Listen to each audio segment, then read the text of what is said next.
the parallels are really striking. When I was listening to Alan give that recitation, and I remember being so struck at the idea of criminals working for the White House, for the President of the United States, when we were doing the Watergate story. And I'm thinking, criminals working for a newspaper, being a substitute for reporters, gathering news through criminal acts. It's absolutely stunning.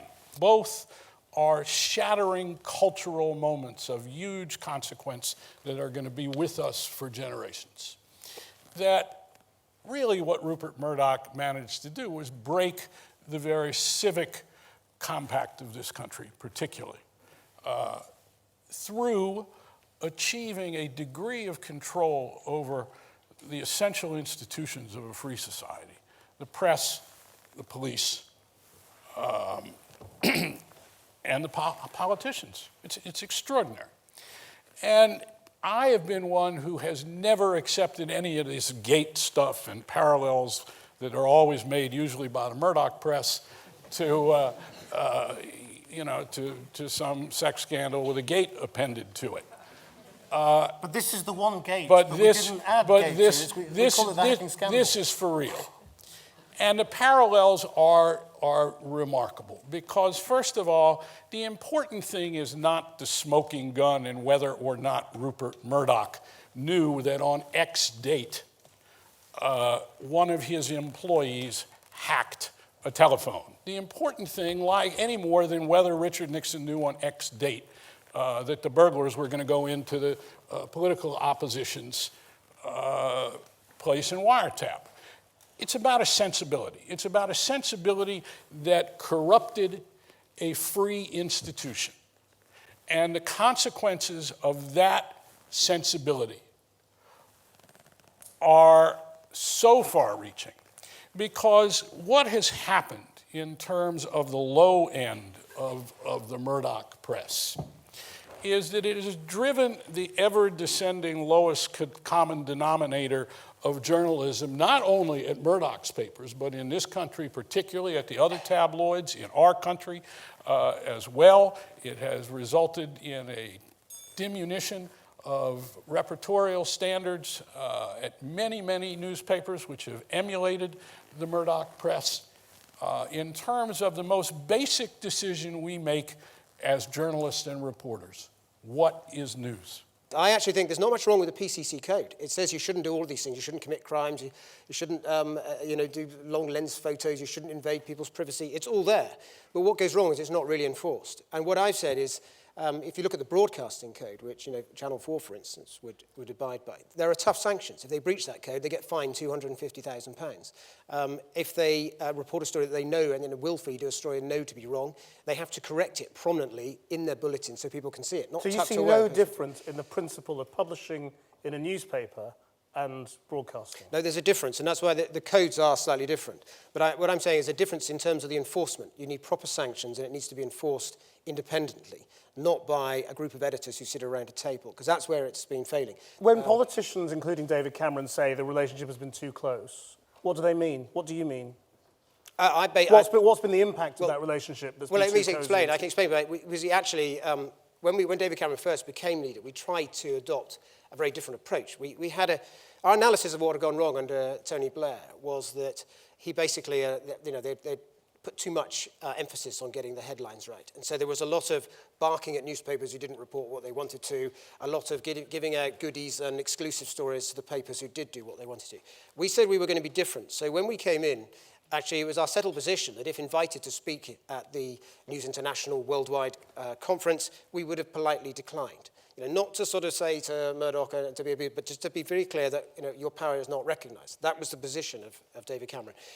It was also a position that we would not respond to shrill headlines or page one comment pieces by the Daily Mail attacking him for not talking about his drugs past. And we had some quite early successes. We basically faced down a lot of media criticism and stuck to an agenda which was right. But it's very hard to sustain that unless you have some kind of proper regulation of the media. And it was abandoned in 2007 when basically we had a completely unfair, completely distorted media during 2007. Okay, you're not really answering my question, so I'm going to move on. Carl, I mean, pulling some fantastic faces at all this talk of regulation. My head is spinning, quite honestly. I'm horrified by what I'm hearing. And it shows to me this slippery slope on so many levels. First of all, we're talking about a cultural breakdown and a cultural problem. And it goes way beyond people at a Murdoch paper. It goes to consumers, it goes to politicians, it goes to free speech, it goes to all of these huge questions about who we are as a people and what real freedom means. And listening to George particularly talk about really what's true and what's not true, and you know, we're heading toward truth commissions if we're going to go down this road. And I know you didn't mean that. No, I know you didn't mean it. But what I'm suggesting is that once you start in this business of saying that the press has to adhere to certain standards related to truth, related to accuracy, I think you're in terrible trouble. That the press needs to be regulated the same way every other person's speech is, one hopes, not regulated. Is there a grave danger that at the end of this road that you've embarked on, you will end up with a system that is far more restrictive, dangerous for the freedom of the press?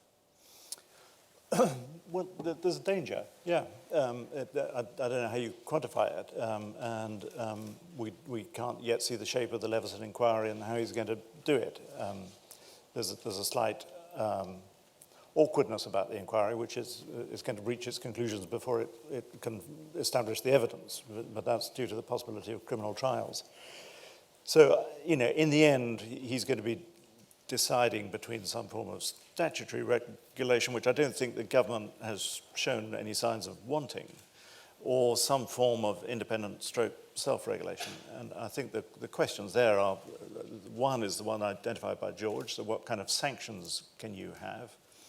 But I think the other big question is the investigatory powers. So, I mean, what the PCC's mistake was to call itself a regulator. It's not a regulator. Regulators can go in and investigate, and they have real power, they have real teeth. And the PCC, which has done lots of valuable work as a mediator and in all kinds of other ways, by pretending that it could do this act of regulation and then completely failing because it couldn't investigate or ask any questions of anybody, it then set itself up for this terrible fall. So I think the Leveson inquiry, I guess, will end up in this sort of territory of independent stroke self-regulation, looking at the powers to investigate and the powers of sanction. But they're going to come into a couple of stumbling blocks. One is the sort of Richard Desmond question. What do you do about people who don't want to be part of it, who are in the press? And so how do you make this enforceable if it's not statutory? And there may be forms of co-regulation or having Ofcom as a kind of auditor. But that's going to be one question. And the next question is, what do you do about Guido Fawkes and the Huffington Post, who are certainly not going to play any part in this? And I think there may be clever answers, and I think Carl's sort of hinted at one, in which you look at the defamation regime at the same time as the regulation regime, and you offer carrots to the press and say, if you are in this sort of kite-marked bit of the media here, and by the way, I think we should look at readers, editors as well, and then we will give you advantages in terms of defamation. I quite like the idea of two different systems of regulation of the sort that we have at the moment. So I think it's very good that you're regulated in one way and we're regulated in a different way. And I think that tension between the highly impartial regulated broadcast press and the more political, polemical written press is quite a nice one. It's going to be tremendously complicated down the road when the Guardian and the Telegraph and the Times start cropping up on EPGs. And so, I hope Leveson's going to have the foresight to be able to try and think that far ahead.